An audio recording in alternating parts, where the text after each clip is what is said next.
Okay, so the intercooler on a Smart Fortwo diesel. This is a Smart 450. Your intercooler will be this radiator looking thing here in the back of the car with the engine. And the problem with those is they rattle around in there.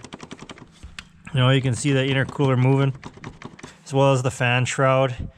And the aluminum wears on the plastic. You know, it gets a little bit of grit in there, a little bit of dirt, and then just constantly vibrating because it's a diesel, so it just vibrates like crazy. And it wears a hole in the intercooler, and then you start losing boost. Probably the first sign of your intercooler is leaking is you'll start getting oil dripping out of the car. Usually it drips from the intake tube into the turbo, but it can also start leaking out of the intercooler because the crankcase vent, that's this thing right here. Mine, I have routed atmosphere, so it's not going into the intake. If you look on the intake there, I got a plug on it. That's where the PCV or the crankcase vent, the CCV valve normally would have went. I have it going out, but the CCV valve, that's this thing right here. There's a little tube goes into the intake, and it leaks a little bit of moisture, a little bit of oil into there, and then the oil gets into your intercooler and sits on the bottom of the intercooler and in the low spots. And then when the intercooler starts vibrating and wears a hole into itself, then the oil starts leaking out of those low spots in the intercooler, and yeah, then you start noticing an oil leak. And you're also losing boost pressure, and the car will be smoking a lot and getting not so good fuel economy. So I'm gonna remove the intercooler and see if we can find a solution. I'm kind of leaning towards taking the shroud off, taking the intercooler off, and lining the cradle or the mount with bicycle inner tube, and then just putting it back together. And that way it'll jiggle on the inner tube, and it's not going to wear into the intercooler anymore. So that's my plan. So first step will be to loosen all the wiring, any zip ties and things that you have connecting the wiring to the shroud or around the shroud. Just got to remove those, get those out of the way so you can move the wires back. Kind of don't know how I got this out before. I think this one came right forward and then the fan came out, but we'll see how I can do it.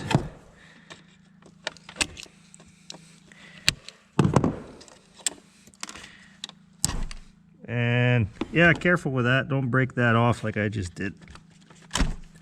But if you do break it off, should be able to just zip tie it on there. But I've never actually heard this fan come on like ever. Like 30 degrees outside, car's hot. This fan has never, ever come on. Not once.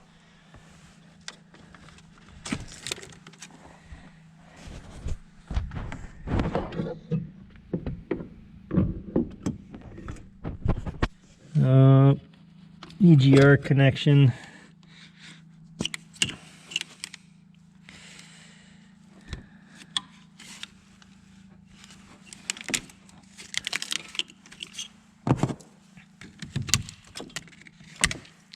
Man, everything comes off real easy when it's cold. Just breaks. Yeah, if you're doing it in the winter, be really careful with the plastics.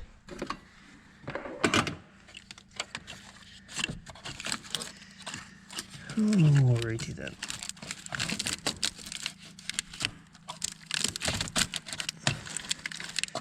Yes, just like that. Just like that. Careful with your return lines also. Yeah, I'm not gonna screw with that. Don't want to take the chance of breaking those. These break very easy also. They get brittle and then just snap. So I got my fan unplugged. The top just snaps in there.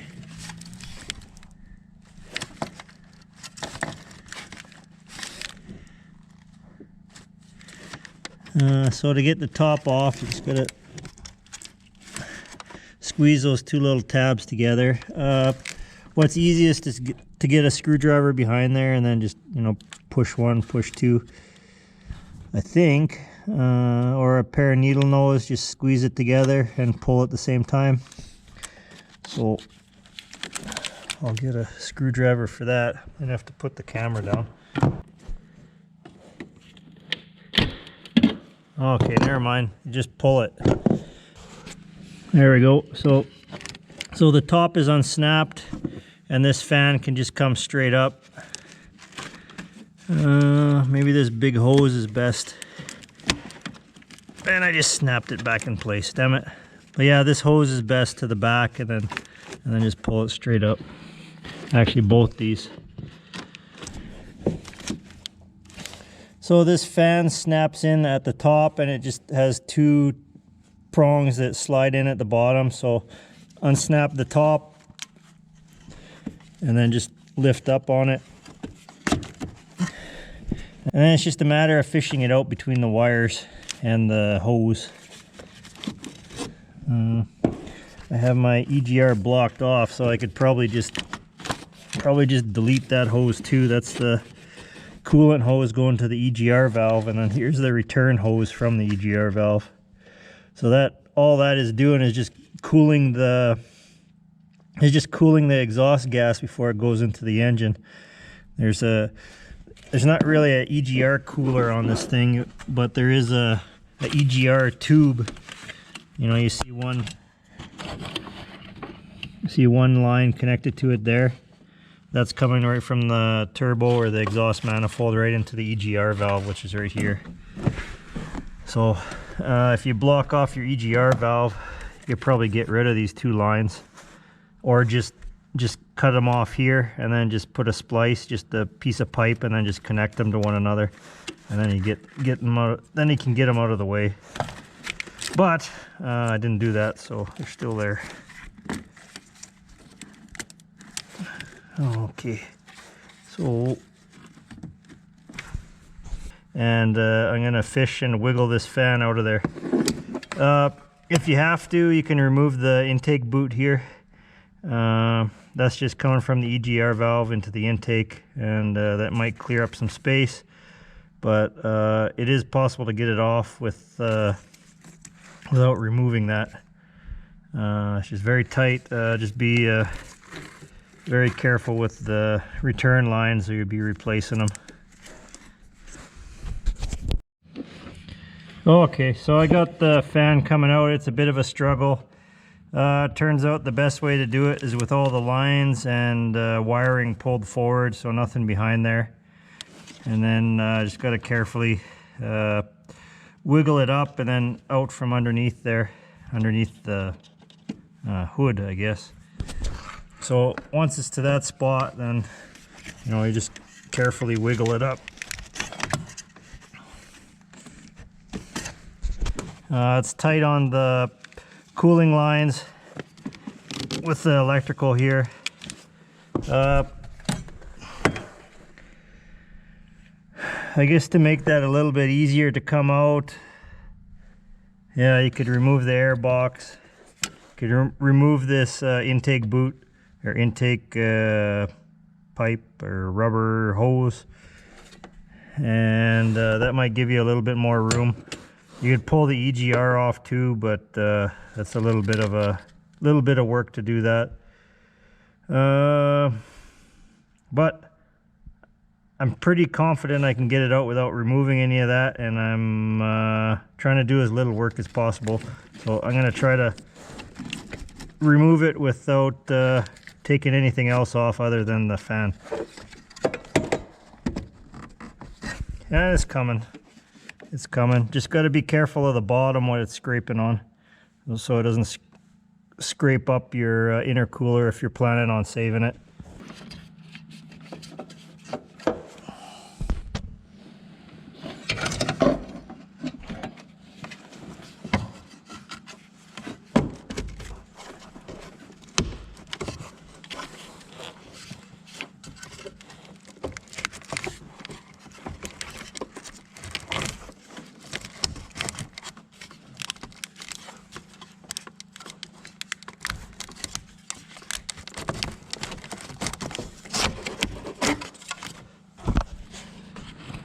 There we go, just like that, just a little itty bitty fan, and it's out.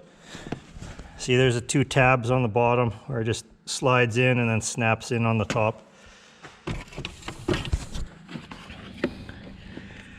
And then there's the intercooler. I wonder if that's mine leaking or if that's just the oil that dropped down from the top here before. That lower hose clamp on the intake tubing is kind of wonky. It's at an angle there, but I don't think it was leaking, or else you'd see oil around it. You can see there's a little bit of wear on the top on this side, just from that fan shroud rubbing on it, you know, vibrating. So the back of the intercooler, I don't think there's any holes in this one, but that's how it happens. The vibration with a little bit of grit in there wears holes into the aluminum. So I'm going to loosen off that hose clamp there, and then yeah, I have to go under the car. So the intake,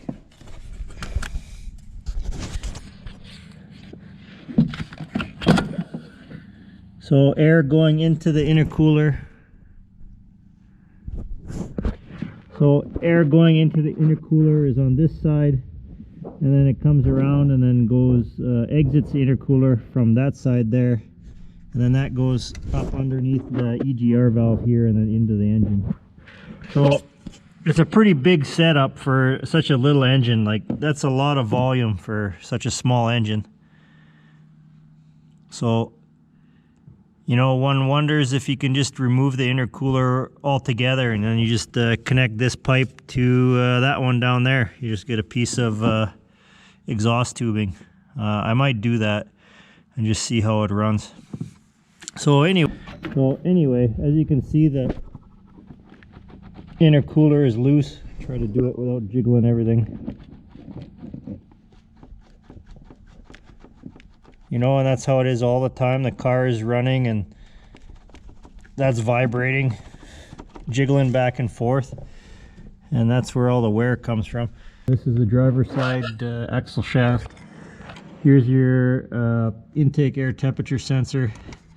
Here's that hose clamp we're looking at from above there. Oh, I'm gonna go ahead and loosen that off. I wonder how much oil is in there. Even though I removed the crankcase vent, it was still running in there for like 140,000 kilometers, so it definitely still has oil in it somewhere.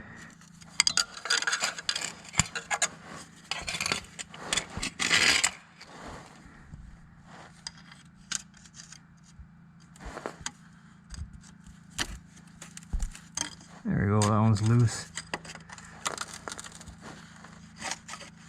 Is that gonna come off there easily? Yeah, pretty easily. Okay. So there's that side.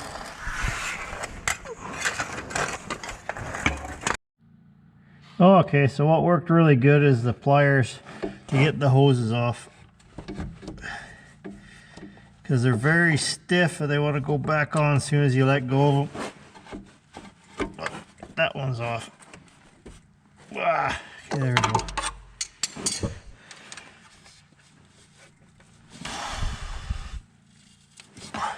So there's one off and the other one's off.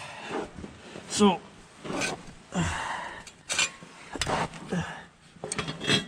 and the other one is off too. Got the screwdriver holding it from sliding back on. Cooler out those. So to get the intercooler out, those rubber boots, they gotta be right out of the way. So they can't be in the way of the intercooler, because the intercooler has to come forward and then up. So yeah, I should really pull that hose so it's on the bottom, so it's hanging on the bottom there and it's not in the way of the intercooler coming out. Because what holds the intercooler in is clips on the side. So you gotta pop the clips and then slide the intercooler forward. So these rubber hoses are gotta be right off or hanging down below the intercooler to take it off. And And what works good is a pair of pliers. Again, you just pull the hose to the bottom there so it's out of the way.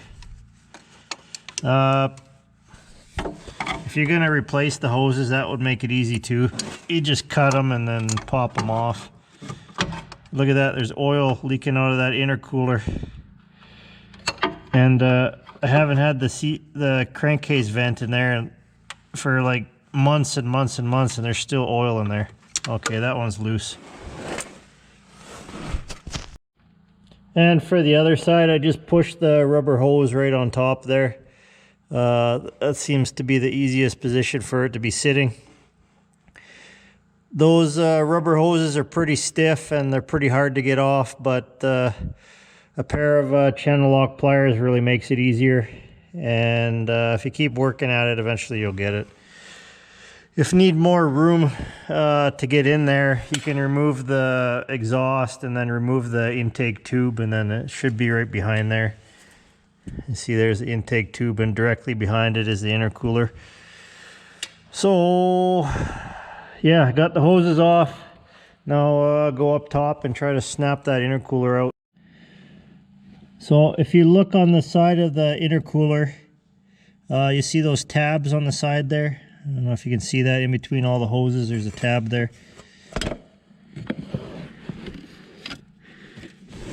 That thing right there. And inside there's a clip. I think there's 4 of them. So 2 on the top, 2 on the bottom. And then you just stick a screwdriver in there.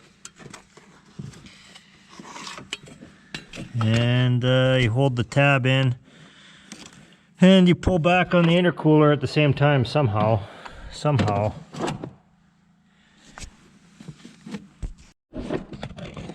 So the other side is a little bit easier to get at. If you want, you can do those ones first and then make your way to the other side.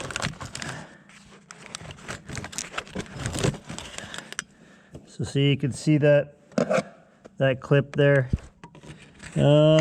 Inside the clip, you'll see a little plastic tab. Get over top of that plastic tab and then just turn your screwdriver. You'll feel it pop in.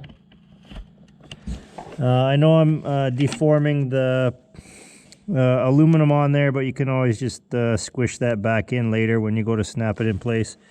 So I put the screwdriver in there, gave it a little bit of a twist. Oh, too much twist.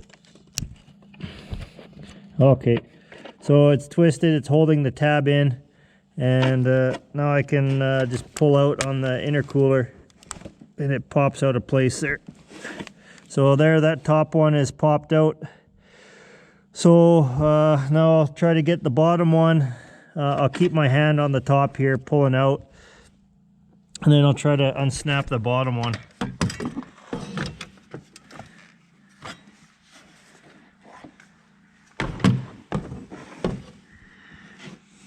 Or I can just leave the screwdriver in there and put a screwdriver on the bottom too. That's a better idea. So I'll leave the top screwdriver in. I'll get another one for the bottom.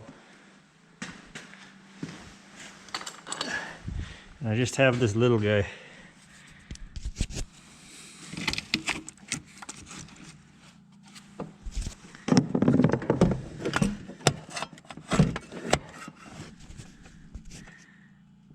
And maybe you can kind of see that.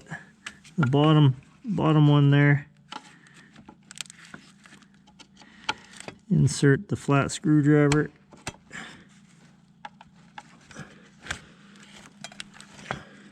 Give it a little bit of a twist.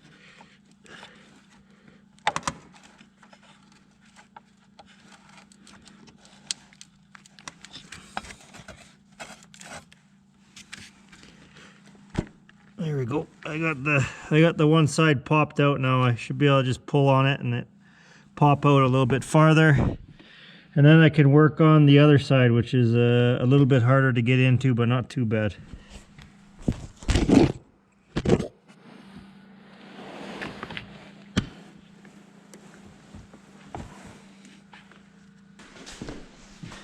Here, I got a welding rod that might work.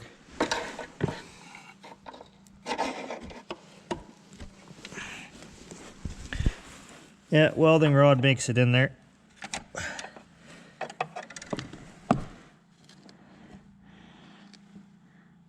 but it's not quite, but yeah, welding rod makes it in there, but it's not quite flat like a screwdriver. So gotta give it a little bit of a tap.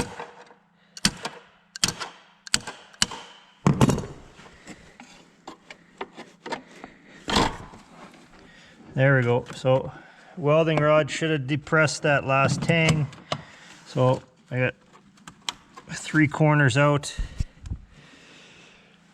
Just the bottom there. So I get my hand in there and then pry it ahead, and then work on wiggling this intercooler out. Again, if you need more room, take the intake boot off. You could take the EGR valve off. You could take the air box off, and then that would give a fair bit more room. But I'm trying to do this as quick as possible without removing anything, but also ups the danger for breaking off return lines and stuff.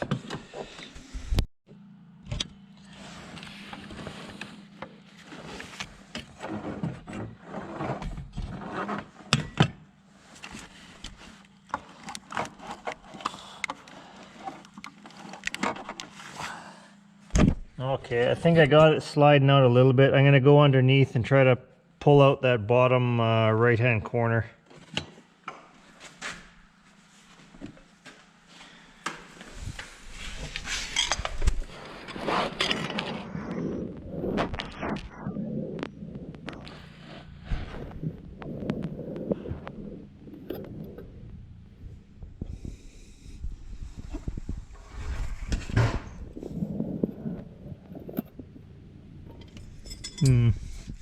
If possible. Lots of pry locations.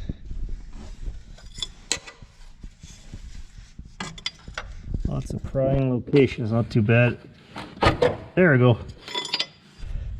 So just gave it a little bit of a pry, and that bottom corner popped right out.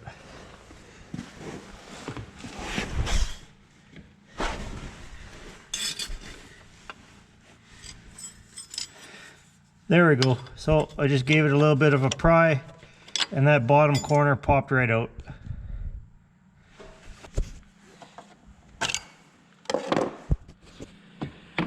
Okay, so my intercooler is completely loose and out of there.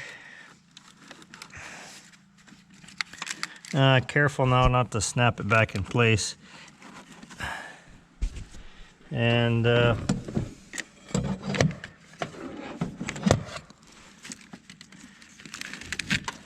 yeah, this thing is a little bit more of a challenge to get out of there than that fan was, that's for sure.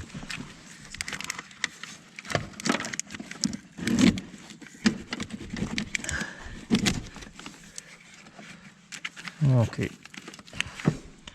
there's one hose out of the way. There's the other hose out of the way.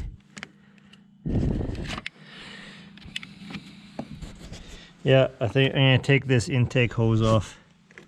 That'll clear up some room for sure. Yeah, that tab right there hits on the side of the intercooler. That won't allow it to go over that way. So I had to remove the intake boot, or the intake hose. And as I was wiggling it off, I broke the return line to the pump there. This one right here. So I'll have to cut that plastic back a little bit, and I'll have to plastic weld that fitting back on there. Okay, there we go. I got it moving out. I got it past the, I guess, hood of the car. I got all the wiring routed out of the way.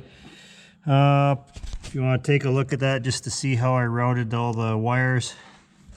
Here's the return. Here's the radiator hose that goes to the EGR valve, or the EGR cooler pipe.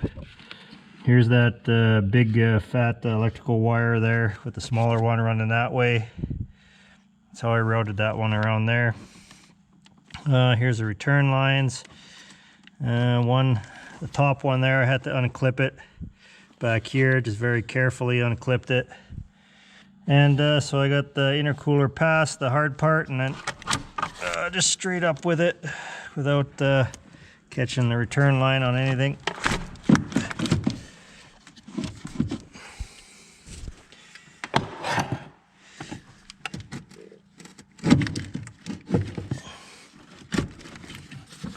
It's a little bit snug, but there we go. There we go. It's out of there. So there's the front side. What does the back side look like?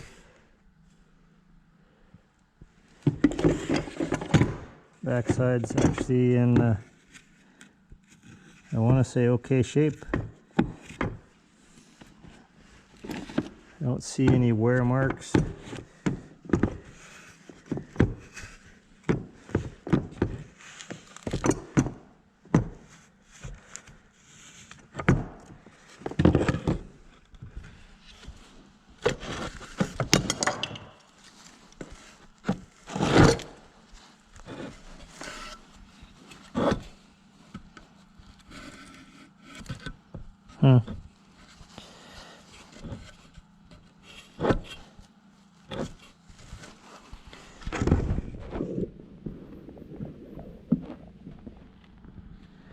Oh, there's rocks in there, and so there's bits of rocks and mud and stuff in there. You can see it's been wearing a bit. It's all pitted. A big bang mark there. But there's no holes in it. You know, there's no holes wore into it, so it wasn't leaking. So that's good. And there's the big messy cradle that causes all the issues. So what I'm going to do is cut a big rubber gasket for that, and then I'll put the rubber gasket on there, and then I can slide it back in place. To prevent the intercooler from wearing out on the guard is just some pieces of rubber. You know, this is an old tire tube, you know, or you could use silicone, like silicone rubber. There's lots of stuff made out of it, like even those ice cube trays, those silicone ice cube trays, that stuff's pretty hardy silicone. You could just, well, 2 ice cube trays, I guess that's quite a bit, you know. Best to find some junk lying around to use as something to isolate the intercooler from its holder.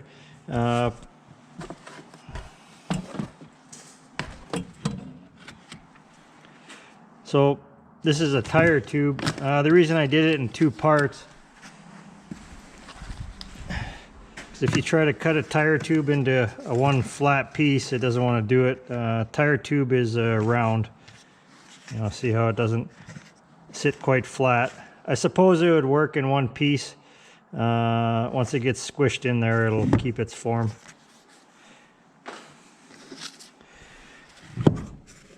So here's the cradle, or the holder for the intercooler. It's got these tabs on the side that lock the intercooler into place.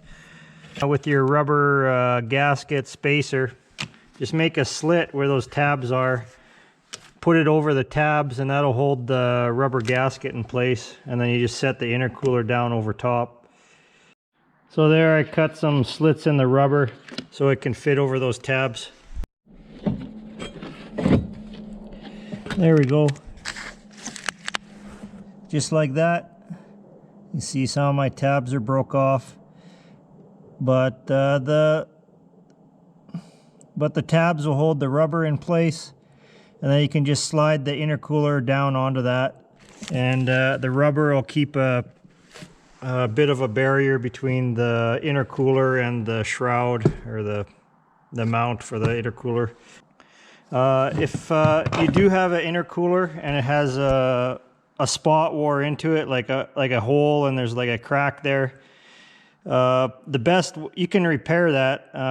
as long as it's not too bad. Like if it's just like one side of it and there's just a hole, like it doesn't take a lot to start leaking boost pressure and to notice a difference in the car. It's just a tiny turbo, so a tiny little hole will make a big difference.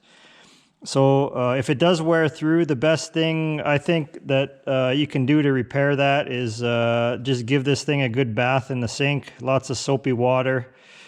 Clean it up on the outside, clean it up on the inside, go with the garden hose and some soapy water, get the oil out of the inside, and then get some JB Weld and just squish the JB Weld on there. Squish the JB Weld into the crack so it goes through, and when it goes through the crack, it'll kind of bubble out on the inside. And then when it dries hard, even if it dislodges a little bit, it's not going to pop out of the hole. But if there's oil on the inside, chances are it's not going to stick to anything, and you want it to have a really good seal on there, a really good adhesion. So yeah, you can fix it with JB Weld. And another way to prevent it wearing through is you could take the intercooler off and then just put a bead of JB Weld. So a bead of JB Weld there, bead of JB Weld there, right where it has a mating surface with the shroud or the holder for the intercooler. And like, don't put a lot or else it'll be really hard to snap back into place, but you know, put a light coating on there, light coating. And then when you put it back in, it'll have to wear through the JB Weld first before it gets to the intercooler. So yeah, that's all I could think of to prevent the intercooler from wearing out in these. This one, the tabs are really good. The intercooler was pretty secured to the bottom part there. So I think that's why it hasn't wore out yet. That, and this car has mostly highway miles, so it's not vibrating around town a whole lot.